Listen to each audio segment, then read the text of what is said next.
ተመስገን አብርሃም እባላለሁ። ማገለግለው ቤቴል ተሐድሶ ቤተክርስቲያን ውስጥ ነው። ቤቴል ተሐድሶ ቤተክርስቲያን ባህር ዳርና ሰሜን ኢትዮጵያ የምትሰራ ቤተክርስቲያንና 33 ከተሞች ላይ ትሰራለች። እዛ ውስጥ አገለግላለሁ። እዛ ውስጥ እሰራለሁ። እዛ ውስጥ አስተባብራለሁ ከሌሎች ወንድሞች ጋር በመሆን እንዲሁም ደግሞ አግብቻለሁ። 2 ልጆች አሉኝ። እግዚአብሔር አምላክ ስሙ የተባረከ ይሁን። እንግዲህ ዛሬ እንደገና እድል አግኝተናል። አሜን። የኤፌሶንን መጽሐፍ ነው ለማየት የምንሞክረው።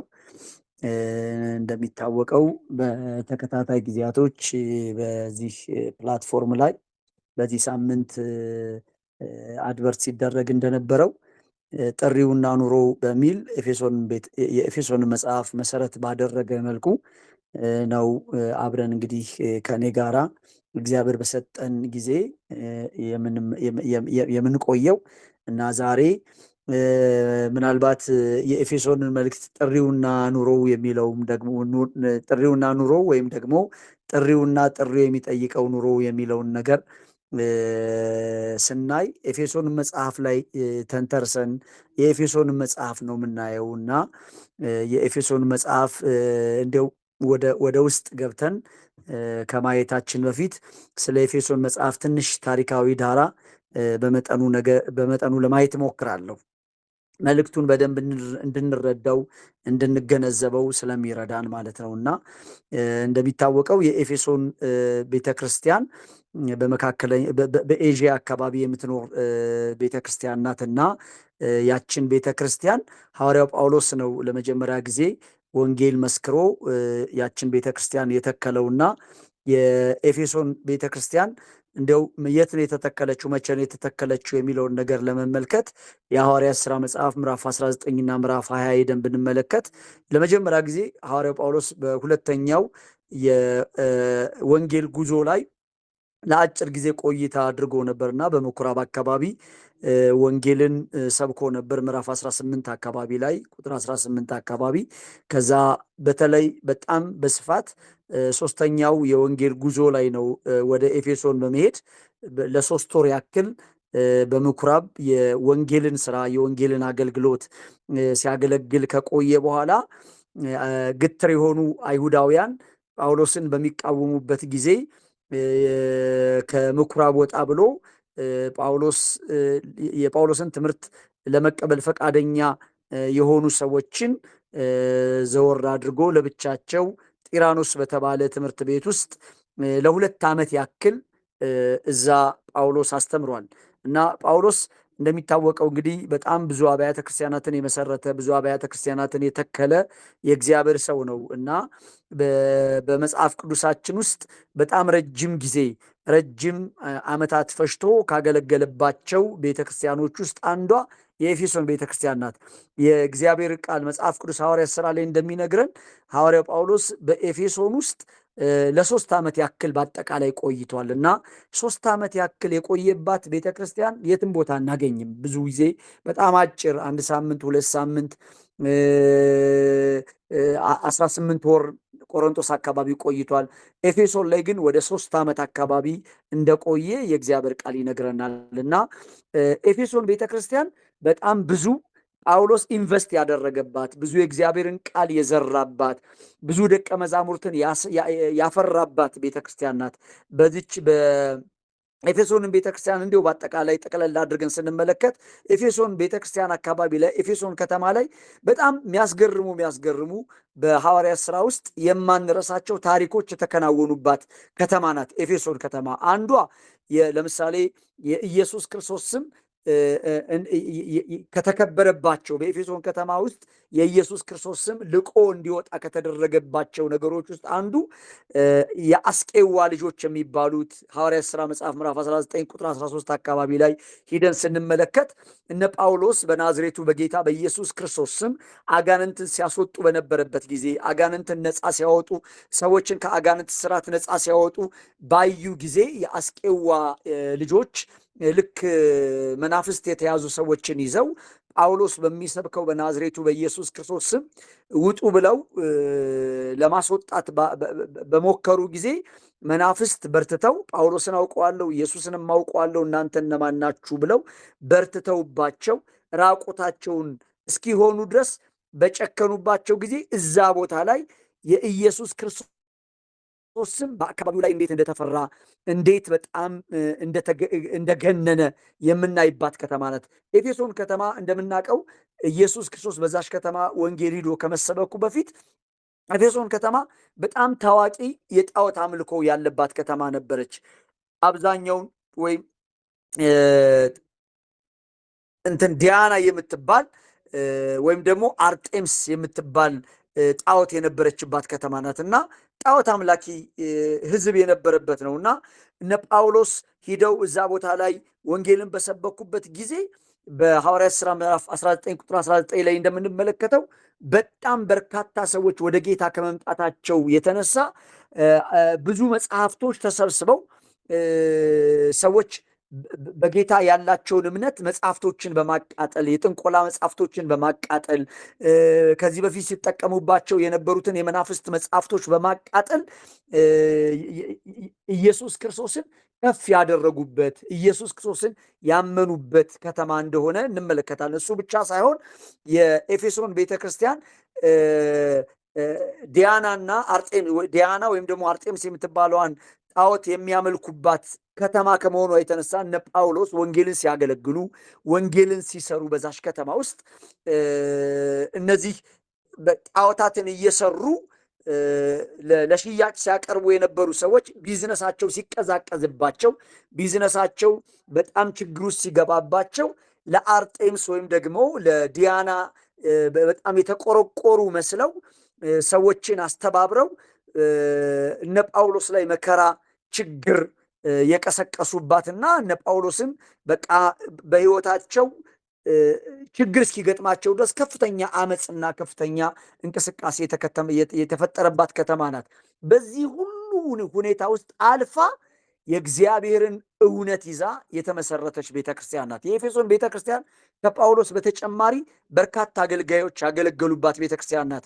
እነ ጵርስቅላ፣ እነ አቂላ፣ እነ አጵሎስና እነ ጢሞቴዎስ ያገለገሉባት ቤተክርስቲያን ናት። ስለዚህ ብዙዎች ኢንቨስት ያደረጉባት፣ ብዙ አገልጋዮች ብዙ ነገር የሰሩባት ቤተክርስቲያን ናት። በመጨረሻም ሐዋርያው ጳውሎስ የኤፌሶንን ቤተክርስቲያን ለመጨረሻ ጊዜ ትቷት ሲወጣ ሐዋርያት ሥራ 20:27 ላይ መሪዎችን ሰብስቦ በገዛ ደግሞ የዋጃትን የእግዚአብሔርን ቤተክርስቲያን ትጠብቋት ዘንድ መንፈስ ቅዱስ እናንተን ለመንጋው ጳጳሳት አድርጎ ለሾመው ለመንጋውና ለራሳችሁ ተጠንቀቁ ብሎ ይህንን የምናውቀውን ትልቅ በተለይ የቤተክርስቲያንን ማንነት የሚገልጥ ቤተክርስቲያን ማናት? የእግዚአብሔር ናት፣ በገዛ ደግሞ የተዋጀች ናት፣ ሰዎች እንዲጠብቋት ጳጳሳት ተደርገው የተሾሙባት ናት የሚለውን የእግዚአብሔርን ቃል የምናገኘው እዚች ኤፌሶን ቤተክርስቲያን ውስጥ እንደሆነ መረዳት በጣም አስፈላጊ ነው እና የኤፌሶን ቤተክርስቲያን በጣም ብዙ አገልጋዮች የተረባረቡባት፣ ብዙ አገልጋዮች ብዙ ዋጋ የከፈሉባት ቤተክርስቲያን ናት። በኋላም እንደምንመለከተው ራእይ መጽሐፍ ላይ የጌታ መንፈስ በራእይ መጽሐፍ ውስጥ ወደ 7 አብያተ ክርስቲያናት ውስጥ መልእክት ሲላክ አንዷ መልእክት የተላከላት ቤተክርስቲያን የዚች የኤፌሶን ቤተክርስቲያን ነበረች እና ስለ ኤፌሶን ቤተክርስቲያን እንደው ዘርዘር አድርገን ወደ ክፍሉ ከመግባታችን በፊት በአጠቃላይ ግን የኤፌሶን መልእክት ይዘቱ ምን ይመስል ነበር የሚለውን ነገር ማየት በጣም አስፈላጊ ነው። የኤፌሶን መልእክትን ስንመለከት የክርስቶስን ማዕከል ያደረገ መጽሐፍ ነው። የኤፌሶን መጽሐፍ ሲሪየስ ስንመለከት ክርስቶስን ማዕከል ያደረገ እንዲሁም በጣም በስነ መለኮት መምህራን ዘንድ መልእክቱ የአዲስ ኪዳን እውነት በልህቀት የተገለጠበት የአዲስ ኪዳን ከፍተኛው መልእክት ነው ተብሎ ይነገራል።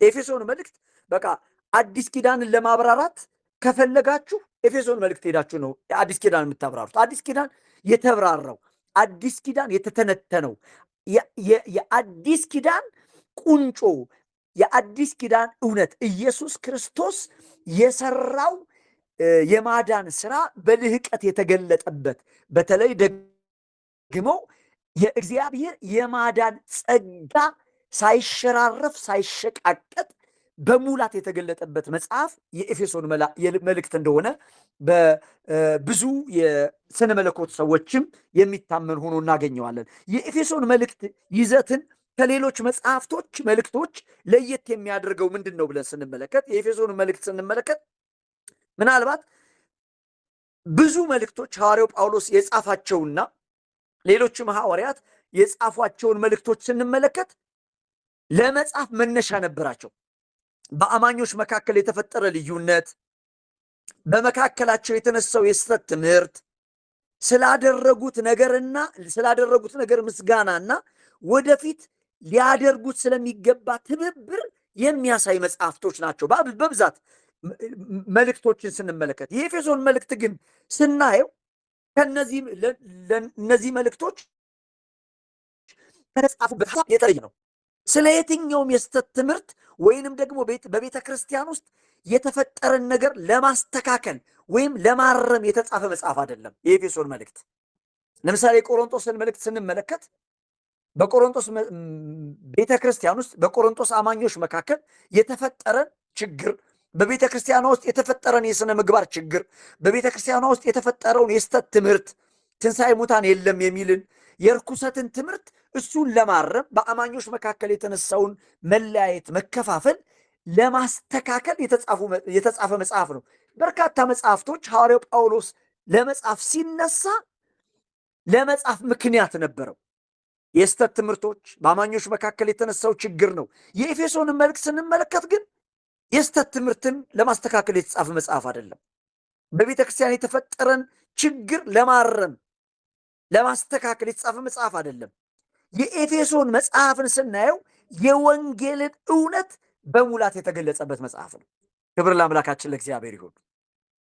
የኤፌሶንን መጽሐፍ በደንብ በጥልቀት ሂደን ስንመለከት የእግዚአብሔርን ዘላለማዊ የድነት ዕቅድ ለሐዋርያቱ እንዴት እንደገለጠላቸው፣ ለነ ጳውሎስ እግዚአብሔር እንዴት እንደገለጠላቸው፣ የእግዚአብሔር ዘላለማዊ የድነት ዕቅድ ምን እንደሆነ በግልጽ ፍንትው አድርጎ የሚያስረዳ መጽሐፍ ነው። እንደሚታወቀው በሐዋርያት ሥራ መጽሐፍ ላይ ምዕራፍ 2 ላይ ቤተክርስቲያን ስትመሰረት የእግዚአብሔር ዘላለማዊ የድነት ዕቅድ ለሐዋርያቱ የተገለጠላቸው በሂደት ነበር።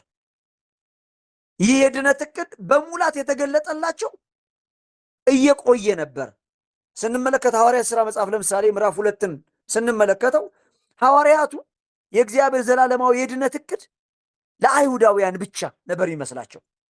የእግዚአብሔር ኢየሱስ ክርስቶስን ወደዚህ ምድር የላከበትና ኢየሱስ ክርስቶስ በመስቀል ላይ እንዲሞት እግዚአብሔር ያደረገበት ዋና ነገር አይሁድን ትኩረት ያደረገ የአይሁድን ማህበረሰብ ብቻ ትኩረት ያደረገ ነበር ይመስላቸው ብዙዎቹ። እግዚአብሔር በጌታ በኢየሱስ ክርስቶስ የጠራቸው ደቀ መዛሙርቱ ሐዋርያቱ እንኳን ሳይቀር ከኢየሱስ ክርስቶስ ጋር 3 ዓመት ከ6 ወር አካባቢ አብረው ቆይተው የእግዚአብሔርን የማዳን ዘላለማዊ ዕቅድ አልተረዱትም ነበር፣ አልገባቸውም ነበረ። ይህ የእግዚአብሔር ዘላለማዊ ዕቅድ የገባቸው በሂደት ውስጥ ነበር። እንደምንመለከተው የሐዋርያት ሥራ መጽሐፍ አሕዛብን ያካተተ ይሄ የእግዚአብሔር የማዳን ዕቅድ ለአይሁድ ብቻ ሳይሆን ለዓለም ሁሉ ሕዝብ እንደሆነ እየተረዱ የመጡት ለምሳሌ ሐዋርያት ሥራ መጽሐፍ ምዕራፍ 10 ላይ ስንመለከት ጴጥሮስ በቁረት ፋቂው ቤት ውስጥ በሰገነት ላይ በነበረበት ጊዜ ተኝቶ ራእይ አየ። ያየው ራእይ 3 ጊዜ ወደ ጴጥሮስ እየተመላለሰ ይመጣ ነበር እና ያ የሚመጣው ራእይ ምንድን ነበረ? በትልቅ ነጭ በሚመስል ዕቃ ላይ የተለያዩ እንስሳት ይመጡና ጴጥሮስን አርደህ ብላ የሚለው ድምፅ ይሰማል እና ጴጥሮስ ደግሞ በአይሁድ ማህበረሰብ መካከል ያደገ ስለሆነ ጌታ ሆይ እኔ እርኩስ ነገር በልቼ አላውቅም ሲለው የጌታ መንፈስ ደግሞ እግዚአብሔር የቀደሰውን አንተ አታርክሰው እያለ 3 ጊዜ ድምፅ መጣ እና ከዛ መጨረሻ ላይ ያየው ነገር ወደ ሰማይ ተወሰደ። ከዛ በኋላ 100 አለቃው ቆርኔሌዎስ ጌታ ተገልጦለት የጌታ መልአክ ተገልጦለት ሂድና የምታደርገውን ነገር ሁሉ በቁርበት ፋቂው ቤት ውስጥ በስምዖን ቤት ውስጥ ያለ አንድ ሰው አለ፣ ጴጥሮስ ይባላል፣ ስምዖን ይባላል፣ እሱን አስጠራው ተብሎ መጥቶ እነዚህ ሰዎች ጴጥሮስን ሲጠሩትና ምንድን ነው ሲል የጌታ መንፈስ አሁን የተላኩት ሰዎች ከእኔ ዘንድ የመጡ ናቸውና አብረሃቸው ሂድ ተብሎ በመቶ አለቃ ቆርኔሌዎስ ቤት ውስጥ ተገኝቶ ገና ለምን እንደጠሩት ሲነግሩ ሲጠይቃቸው የመጣ ነው የጌታ መልአክ ወደ አንተ ልኮኝ ነው እንዲህ አይነት ነገር ተብዬ ነው ብሎ ሲናገር ገና አፉ ከፍቶ ወንጌልን መናገር ሲጀምር በነዛ አሕዛብ ላይ መንፈስ ቅዱስ ወረደ። መንፈስ ቅዱስ ሲወርድ ሰዎች ትንቢት ተናገሩ፣ ሰዎች ልሳን ተናገሩ። ጴጥሮስ ከገመተው ካሰበው ውጭ ሆነ እና በኋላ ሐዋርያቱ በሙሉ ጴጥሮስን ጠርተው ያደረግከው ነገር ምንድን ነው? ወደ አሕዛብ ቤት ገብተህ ለምን በላህ ተብሎ ሲጠየቅ የእግዚአብሔር ዘላለማዊ እቅድ እኛ ከምናስበው ያለፈ ነው። የእግዚአብሔር ዘላለማዊ የማዳን እቅድ እኛ ከምናለፈው ለአይሁዳውያን ብቻ ሳይሆን ለአሕዛብ ሁሉ ነው ብሎ ነበር የተናገረው እና ከዛ በኋላ ነበር እያለ ሐዋርያት ሥራ መጽሐፍ ምዕራፍ 13 ላይ አሕዛብንም አይሁዳውያንንም ያካተተች ቤተ ክርስቲያን ስትመሰረት እንመለከታለን ማለት ነው። እስከዛ እስከ ሐዋርያት ሥራ መጽሐፍ ምዕራፍ 13 ድረስ ሐዋርያት አሕዛብንም አይሁዳውያንም ያካተተች ቤተ ክርስቲያን አይደለም የመሰረቱት። አይሁዳውያን ብቻ ያሉባት ቤተ ክርስቲያን ነበረች የነበረችው እና የእግዚአብሔር ዘላለማዊ እቅድ የእግዚአብሔር ዘላለማዊ አጀንዳ ለሐዋርያቱ ቀስ እያለ ነበር የተገለጠላቸው። ይህ የእግዚአብሔር ዘላለማዊ እቅድ በሙላት የተገለጠው በዚህ በኤፌሶን መጽሐፍ ውስጥ ነበር። ክብር ለአምላካችን ለእግዚአብሔር ይሁን። የክርስትና መሰረተ እምነት በትክክል የተገለጸበት መጽሐፍ ነበር ይሄ የኤፌሶን መጽሐፍ። ክርስትና እንደምንመለከተው እንደው ከርዕሳችንም እንደምንነሳው ርዕሳችንን ስናይ ጥሪውና ኑሮ ነው የሚለው እና ክርስትና ተደርጎልሃል ከዚህ በመነሳት አድርግ የሚል ነው የሚለውን የሚገልጽ መጽሐፍ ነው። ለምሳሌ ሐዋርያት የኤፌሶን መጽሐፍ ስንመለከት በሁለት ዋና ዋና ነገሮች የተከፈለ መጽሐፍ ነው የኤፌሶን መጽሐፍ እና የኤፌሶን መጽሐፍን ስናየው ሁለት ዋና ዋና ከምዕራፍ 1 እስከ ምዕራፍ 3 ድረስ የተደረገልንን ነገር በክርስቶስ የተሰራልንን ነገር እግዚአብሔር በክርስቶስ ያደረገው ነገር በክርስቶስ ስላገኘነው በረከት የሚናገር ወይንም ደግሞ እግዚአብሔር በሕይወታችን የሰራውን ነገር የሚገልጽ ነው። በሌላ አነጋገር ከምዕራፍ 1 እስከ ምዕራፍ 3 ድረስ የእግዚአብሔርን ስራ የሚያሳይ ነው። ከምዕራፍ 1 የኤፌሶን መጽሐፍ ከምዕራፍ 1 እስከ ምዕራፍ 3 ብናይ አንድም ቦታ ላይ አድርጉ የሚል ነገር የለም። ተደርጎልሃል፣ ሆኖልሃል፣ ተሰርቶልሃል፣ ተከናውኖልሃል፣ ተፈጽሞልሃል የሚል ነገሮችን የእግዚአብሔርን ስራ ብቻ የሚያሳይ የሰውን ስራ ሳይሆን እግዚአብሔር በክርስቶስ ኢየሱስ ለሰዎች ያደረገውን ነገር እግዚአብሔር በክርስቶስ ኢየሱስ ለሰዎች የሰራውን ነገር የሚያሳይ ነው። ምን ማለት ነው? ክርስትና የሚጀምረው ከእግዚአብሔር ነው። ክርስትና የሚጀምረው ከተደረገልን ነገር ነው። ክብር ለአምላካችን ለእግዚአብሔር ይሁን። በክርስቶስ ተደርጎልናል።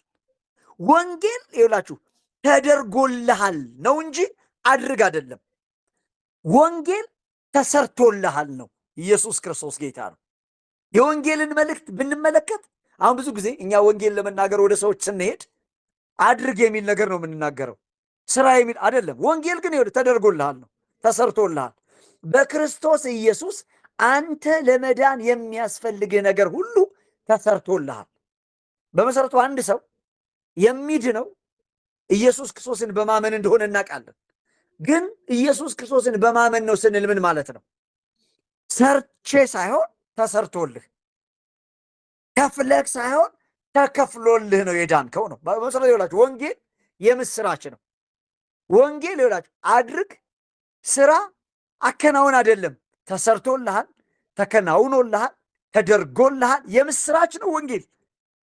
የኤፌሶን መጽሐፍ ከምዕራፍ 1 እስከ ምዕራፍ 3 ድረስ የምንመለከተው እግዚአብሔር በክርስቶስ ኢየሱስ ያደረገልንን ነገር እግዚአብሔር በክርስቶስ ኢየሱስ የሰራልንን ነገር የሚያሳይ ነው።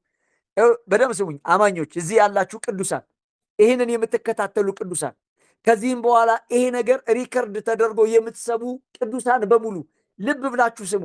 እግዚአብሔር የሰራላችሁን ነገር ማወቅ ከፈለጋችሁላችሁ፣ እግዚአብሔር ያደረገላችሁን ነገር መረዳት ከፈለጋችሁ፣ እግዚአብሔር የሰራላችሁን ነገር ማወቅ ከፈለጋችሁ የኤፌሶን መጽሐፍን ሄዳችሁ አንብቡ። የኤፌሶንን መጽሐፍ ከምዕራፍ 1 እስከ ምዕራፍ 3 ሄዳችሁ ተረዱ። እግዚአብሔር የሰራላችሁን ነገር ያሳያል። እግዚአብሔር ያደረገላችሁን ነገር ታያላችሁ። እግዚአብሔር ያከናወነላችሁን ነገር ታያላችሁ። እግዚአብሔር ላደረገልኝ፣ እግዚአብሔር ለኔ ምን ሰራልኝ፣ እግዚአብሔር ለኔ ምን አከናወነልኝ የምትሉ ሰዎች ሂዱና የኤፌሶንን መጽሐፍ ከምዕራፍ 1 እስከ ምዕራፍ 3 አንብቡ። ከምዕራፍ 1 እስከ ምዕራፍ 3 እዩ። እግዚአብሔር የሰራላችሁን ነገር ታገኛላችሁ። እግዚአብሔር የሰራላችሁን ነገር ታያላችሁ። እግዚአብሔር ያከናወነላችሁን ነገር ታያላችሁ። እግዚአብሔር የፈጸመላችሁን ነገር ታያላችሁ። ምን ማለት መሰላችሁ? ክርስትና የሚጀምረው የተደረገልንን የተሰራልንን እግዚአብሔርንና ልጁን ኢየሱስ ክርስቶስን ከማወቅ የሚጀምር ነው። ኢየሱስ ክርስቶስ ለዘላለም ጌታ ነው። ይኸውልህ ክርስትና የሚጀምረው የተደረገልንን ነገር ከማወቅ ነው። ክርስትና የሚጀምረው የተሰራልንን ነገር ከማወቅ ነው። ክርስትና የሚጀምረው እግዚአብሔርንና ልጁን ኢየሱስ ክርስቶስን ከማወቅ ነው። ለዛ ነው የዮሐንስ ወንጌል ምዕራፍ 17 ላይ ምን ይላል? አንተንና የላከውን ልጅህን ኢየሱስ ክርስቶስን ያውቁ ዘንድ ይህች የዘላለም ሕይወት ናት። ኢየሱስ ክርስቶስ ለዘላለም ጌታ ነው። ክርስትና የሚጀምረው የተደረገልንን ነገር ከማወቅ ነው። ክርስትና የሚጀምረው የተሰራልንን ነገር ከማወቅ ነው። ክርስትና የሚጀምረው እግዚአብሔርንና ልጁን ኢየሱስ ክርስቶስን ከማወቅ ነው። በሌላ አነጋገር ምን ማለት መሰላችሁ? ክርስትና የሚጀምረው ከእግዚአብሔር መሆኑን በግልጽ መረዳት ያስፈልጋል። በመሰረቱ ይላችሁ ምርጫ ከእግዚአብሔር ነው። በመሰረቱ እኛ እግዚአብሔርን መርጠ ነው አይደለም፣ እግዚአብሔር መርጦን ነው። መጽሐፍ ቅዱስ ሲናገር ለምሳሌ የዮሐንስ መልእክት ላይ ሂዳችሁ ዮሐንስ ሲናገር ምን ይላል?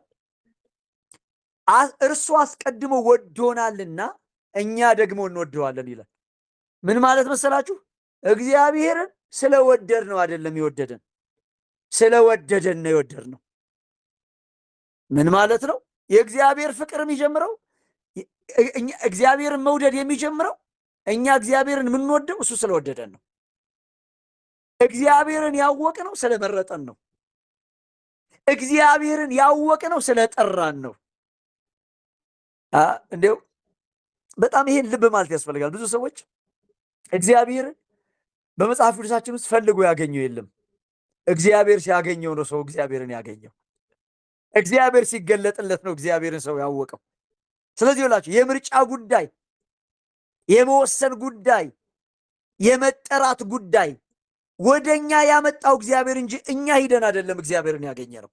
የኤፌሶን መጽሐፍ ከምዕራፍ 1 እስከ ምዕራፍ 3 ድረስ የምንመለከተው የምናየው እውነት መንፈሳዊው ነገር ወደኛ ሲመጣ ነው እግዚአብሔርን ያወቅነው። ኢየሱስ ክርስቶስ ለዘላለም ጌታ ነው። እስኪ ይላችሁ ጌታ ኢየሱስ ክርስቶስ ደቀ መዛሙርቱ ሁለት እያደረገ ላካቸው እና ሁለት እያደረገ ላካቸውና ሲመለሱ ስለሰሩት ስራ ሪፖርት ሲያደርጉ እንደዚህ ያሉት፣ ጌታ ሆይ አጋንንትስ እንኳን ሳይቀር ታዘዙልን ብለው ሲናገሩ ኢየሱስ ምን አለ?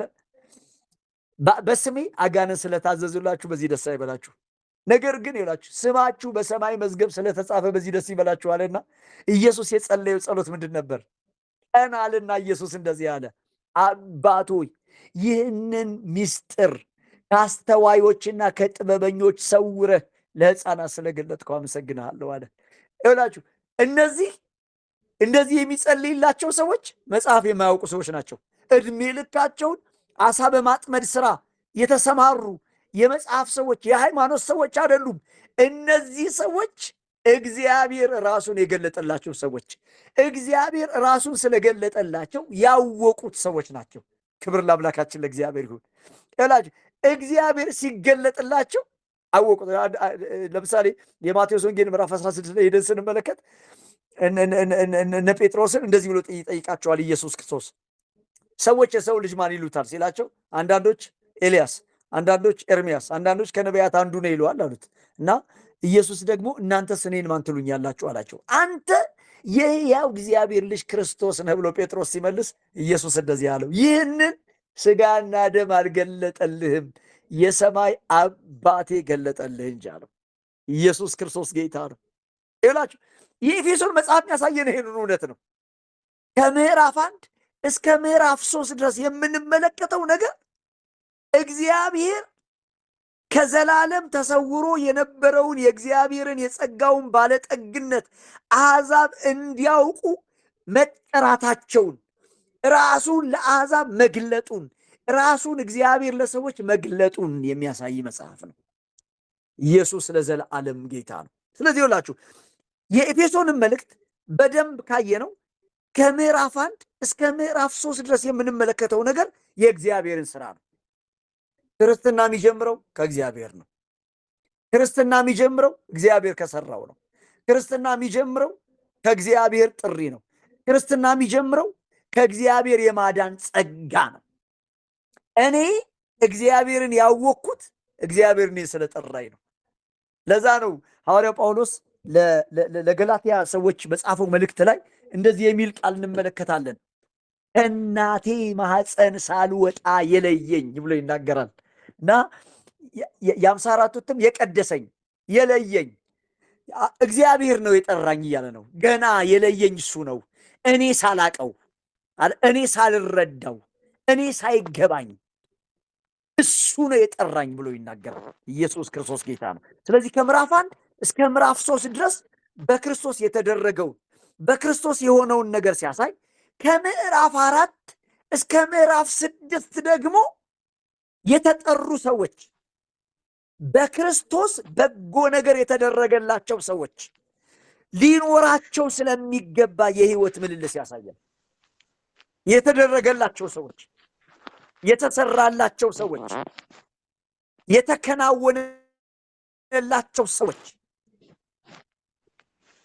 ሊኖራቸው ስለሚገባ የህይወት ምልልስ ወይንም ደግሞ ስለ ትክክለኛው የአማኞች የአኗኗር የሚገልጽ መጽሐፍ ነው።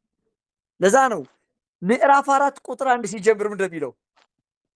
ከምዕራፍ 1 እስከ ምዕራፍ 3 እግዚአብሔር ጠርቷችኋል፣ እግዚአብሔር መርጧችኋል፣ እግዚአብሔር ለይቷችኋል፣ እግዚአብሔር በጸጋው አድኗችኋል፣ በክርስቶስ ስራ ድናችኋል፣ በክርስቶስ የመስቀል ስራ ጸድቃችኋል፣ በጸጋው ጸድቃችኋል፣ በጸጋው ድናችኋል፣ ተመርጣችኋል፣ ተጠርታችኋል ይልና ምዕራፍ 4 ቁጥር 1 ላይ እንግዲህ የተወደዳችሁ ወንድሞች ሆይ በተጠራችሁበት መጠራት እንደሚገባ ትመላለሱ ዘንድ ለምናችኋለሁ ይላል። ስለዚህ ይላችሁ ከምዕራፍ 1 እስከ ምዕራፍ 3 ድረስ የእግዚአብሔርን ስራ ሲያሳይ ከምዕራፍ 4 እስከ ምዕራፍ 6 ደግሞ የአማኞች ምላሽ ምን መሆን እንዳለበት ይገልጻል። በሌላ አባባል ይላችሁ ክርስትና እግዚአብሔር ጠርቶኛል፣ የጠራኝ ደግሞ ዓላማ አለው ብሎ መገንዘብም ጭምር ነው። ለዛ ነው የምዕራፍ 2 ቁጥር 10 ላይ እንደዚህ ብሎ ይናገራል። በክርስቶስ ኢየሱስ መልካሙን ስራ ለማድረግ ተፈጠርን ብሎ ይናገራል። የተፈጠርነው ለመልካም ስራ፣ የተፈጠርነው ለበጎ ስራ፣ መልካሙን ነገር ለማድረግ፣ በጎ ነገር ለማድረግ፣ መልካሙን ስራ ለመስራት እግዚአብሔር ጠርቶናል ይላል። ክብር ለአምላካችን ለእግዚአብሔር ይሁን። ሌላችሁ ክርስትና ተደርጎልሃል ብቻ አይደለም፣ ከተደረገልህ ለተደረገልህ ነገር ምላሽ አለው። ምን ማለት መሰላችሁ? የዳነው በስራችን ባይሆንም የዳነው ግን ለስራ ነው። የጸደቅነው በስራችን ባይሆንም እግዚአብሔር ያጸደቀን ግን ለመልካም ስራ ነው። ክብር ለአምላካችን ለእግዚአብሔር ይሁን። ለምሳሌ ኤፌሶን መጽሐፍ ላይ የቆሮንቶስ መልእክት ላይ ስንመለከት እንደዚህ የሚል ቃል ይናገራል። ወንድሞች ሆይ መጠራታችሁን ተመልከቱ።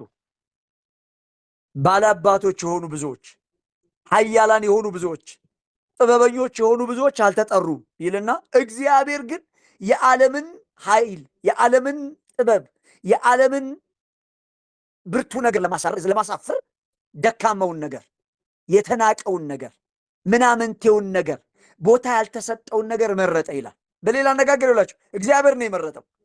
ሊመረጡ የሚገባቸው ሰዎች ነበሩ። እነዛ ሰዎች ግን አልተመረጡም። ባላባቶች አልተመረጡም። ኃያላን አልተመረጡም። ጥበበኞች አልተመረጡም። እግዚአብሔር የመረጠው ከንቱውን ነገር ነው። እግዚአብሔር የመረጠው ምናምንቴውን ነገር ነው። እግዚአብሔር የመረጠው ስፍራ ያልተሰጠውን ነገር ነው። ደካማውን ነገር ነው። ግን ይኸውላችሁ ያ ደካማ ነገር፣ ያ ምናምንቴ ነገር፣ ያ ስፍራ ያልተሰጠው ነገር እኔ ነኝ፣ እናንተ ናችሁ። ያ ማለት ግን ይኸውላችሁ ምናምንቴ ሁኜ ነው የተጠራሁ ማለት ግን ምናምንቴ ሁኜ እንድኖር አይደለም የእግዚአብሔር ፈቃድ። ደካማ ሁኜ ነው የተጠራሁ ማለት ደካማ ሁኜ እንድኖር አይደለም። እግዚአብሔር ደካማውን ነገር የጠራ ብርቱ ሊያደርግ ነው። ክብር ላሻችን ለእግዚአብሔር። እግዚአብሔር የጠራው ነገር የጠራ ተቀን የከበረ ሊያደርገው ነው። ይህ ነው። ምዕራፍ 4 በኋላ ስመለከት እኮ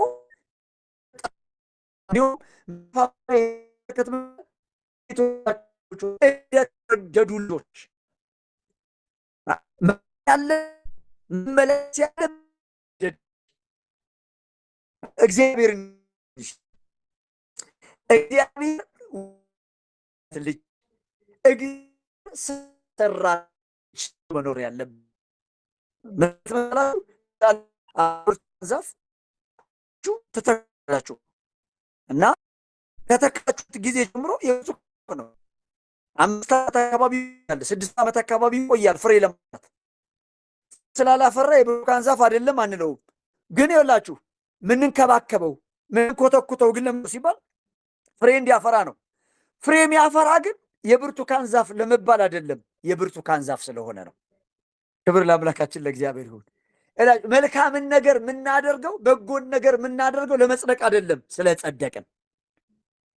በሌላ አነጋገር እኔ ለምሳሌ ለሰዎች ቸርነት አድርጋለሁ፣ ለሰዎች በጎነት አድርጋለሁ። ለሰዎች በጎነት ማድረገው፣ ለሰዎች ቸርነት ማድረገው ለመጽደቅ ብዬ አይደለም፣ ስለጸደቅኩ የእግዚአብሔር ባህሪ በእኔ ውስጥ ስላለ ጥሪው ለዚህ ህይወት ያስገድደኛል። ስለዚህ ጥሪ ብቻ ሳይሆን ጥሪው ኑሮ አለው።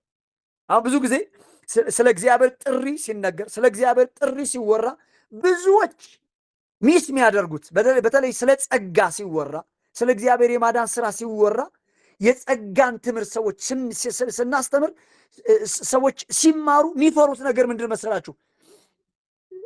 በቃ ስለ ልቅነት እየተማረ ስለ ዝርክርክነት ወይም ደግሞ በጣም ልቅ ስለሆነ ስድ ስለሆነ ህይወት ትምህርት የሚሰጥ አይደለም በፍጹም። እግዚአብሔር በጸጋው አድኖኝ ልቅ የሆነ ህይወትን ልኖር አልችልም። ለዛ ነው የኤፌሶን መጽሐፍ የአዲስ ኪዳን ማብራሪያ ነው ምንለው። ጥሪውን ያሳያል፣ ግን ጥሪው ደግሞ የሚጠይቀው ኑሮ አለ። ጥሪው ደግሞ የሚጠይቀው ህይወት አለ። ለምሳሌ አንድ ሰው ከተወለደበት ጊዜ ጀምሮ ሰው ነው። ሰው ያሰኘው ስራው አይደለም፣ ሰው ሆኖ መወለዱ ነው። የሚሰራው ግን ሰው ስለሆነ ነው፣ ሰው ለመሆን አይደለም። ኦልሬዲ ሰውነቱ በመወለድ ሰው በመሆን ነው የተገኘው። ግን መልካምን ነገር የሚያደርገው የሚማረው ስራን የሚሰራው ሰው ስለሆነ ነው።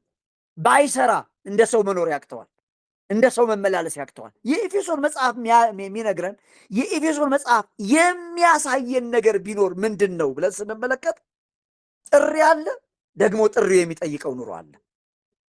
በአጠቃላይ ኤፌሶን መጽሐፍ አዲስ ኪዳንን የሚያብራራ፣ አዲስ ኪዳን ስለ ጥሪ ብቻ የሚያወራ መጽሐፍ አይደለም። አዲስ ኪዳን ስለ መመረጥ ብቻ የሚያወራ መጽሐፍ አይደለም። አዲስ ኪዳን ስለ ጽድቅ ብቻ የሚያወራ መጽሐፍ አይደለም። አዲስ ኪዳን በእግዚአብሔር ስለመመረጥ በእግዚአብሔር ስለመጠራት ብቻ የሚያወራ መጽሐፍ አይደለም። አዲስ ኪዳን የተጠሩ ሰዎች ሊኖሩት የሚገባውን ኑሮን የሚያሳይ መጽሐፍ ነው። በሌላ አነጋገር የእግዚአብሔር መንግስት በመካከላችሁ ናት ሲል የእግዚአብሔርን መንግስት የሚገልጡ ሰዎች አሉ። ለምሳሌ የዮሐንስ ወንጌል የማቴዎስ ወንጌል መልእክትን ሄደን ስንመለከት እኮ እንደዚህ የሚል ቃል እንመለከታለን። ወንጌሉን ሄደን ስናይ መልካሙን ስራችሁን አይተው በሰማይ ያለውን አባታችሁን እንዲያከብሩ ብርሃናችሁ በሰው ሁሉ ፊት ይብራ። በሌላ አነጋገር የተጠሩ ሰዎች እግዚአብሔርን በመልካም ስራቸው ያሳያሉ፣ በበጎ ስራቸው ያሳያሉ። እግዚአብሔርን የሚገልጥ ህይወት አላቸው፣ እግዚአብሔርን የሚያሳይ ህይወት አላቸው። ለምሳሌ የዮሐንስን ወንጌል ስንመለከት እንደዚህ የሚል ቃል እናያለን። እርስ በርሳችሁ ብትዋደዱ ሰዎች በዚህ አይነት ደቀ መዛሙርት መሆናችሁን ያውቃሉ ይላል። ስለዚህ የእርስ በርሳችን ጉዳይ፣ የእርስ በርሳችን ፍቅር፣ የእርስ በርሳችን መዋደድ፣ የእርስ በርሳችን መከባበር ሰዎች የጌታ መሆናችን እንዲያውቁ ያሳያል። የጌታ መሆናችን እንዲለዩ ያሳያል። መልካም ተግባር፣ በጎ ተግባር፣ መልካም ነገር የጌታን ነገር የሚገልጥም ጭምር ነው። ስለዚህ አዲስ ኪዳን ሙሉ ነገር መሆኑን የሚያሳየው የኤፌሶን መጽሐፍ ነው። ጥሪ አለ፣ ኑሮ ደግሞ አለ። መመረጥ አለ፣ ምርጫው ደግሞ የሚጠይቀው ህይወት አለ። ጽድቅ አለ፣ ደግሞ ቅድስና አለ። ለምሳሌ የአዲስ ኪዳን በጣም ሲሪየስ የሆኑ ፒላር የሚባሉ ትምህርቶች ምንድን ናቸው ሲባል መጽደቅ፣ መቀደስና መክበር የሚባሉ ነገሮች ናቸው። ጽድቅ በጌታ የተሰራ ነገር ነው። ቅድስና ደግሞ በጌታ የዳኑ ሰዎች፣ በጌታ የተመረጡ ሰዎች የሚኖሩት የመለየት ህይወት የሚኖሩት የሚገልጡት ህይወትን የሚያሳይ ነው። ስለዚህ ያንን ሙሉ የሆነ ትምህርት የአዲስ ኪዳንን ሙሉ የሆነ ትምህርት የሚያሳየን የኤፌሶን መጽሐፍ ነው።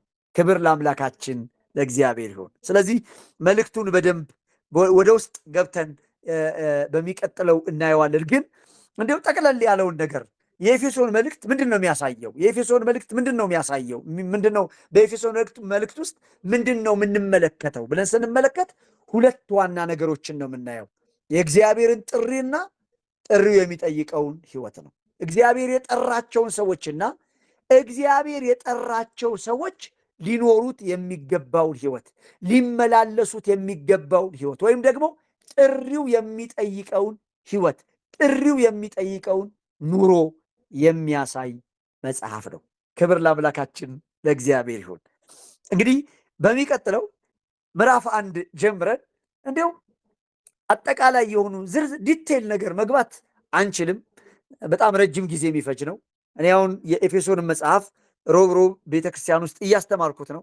ምዕራፍ ወደ 18 ሳምንት ሆኖኛል ማስተማር ከጀመርኩ እና በእነዚህ 18 ሳምንታቶች ውስጥ ገና ምዕራፍ 2 ላይ ነው ያለሁት። በጣም ረጅም ጊዜ የሚፈጅ ነው። ግን ለዚህ ላለን ሐሙስ ለሚኖረን ጊዜ እንደው ሙሉን ባልጨርሰውም የተወሰኑ ክፍሎችን አብረን እናይና ደግሞ አቋርጠን በሌላ ጊዜ ደግሞ የምንቀጥለው ነገር ነው የሚሆነው። እንደው ዛሬ እንደው መግቢያውን አጠቃላይ የኤፌሶን መልእክት ለመረዳት ያክል መግቢያውንና የኤፌሶን መልእክት ታሪካዊ ዳራ፣ አጠቃላይ የኤፌሶን መልእክት ምን ይመስላል የሚለውን ነገር ለማየት ሞክር ፈልጌ ነው። ልዑል አምላክ እግዚአብሔር ይባርካችሁ። ወደ 5 ጉዳይ ለ4 እያለ ነው። እስከ 4 ሰዓት ይመስለኛል ያለን ቆይታ። ይሄንን ብዬ ልጨርስና ከዛ በሚቀጥለው ደግሞ ቀጣዩን ክፍል አብረን እንቀጥላለን። እግዚአብሔር ይባርካችሁ።